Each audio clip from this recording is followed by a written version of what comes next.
Today I am going to show how to make a easy 2 steps flying top.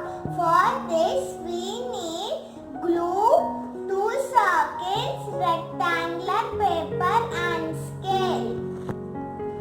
Draw lines on the rectangular paper as shown.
Channel activities for kids. If you are new to my channel, please subscribe. For further notifications, click on the bell button. Know how to convert loops into square and rectangle. For this we need color paper strips, scissors and glue. To make a square we need 2 same size color paper strips.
butterfly. For this we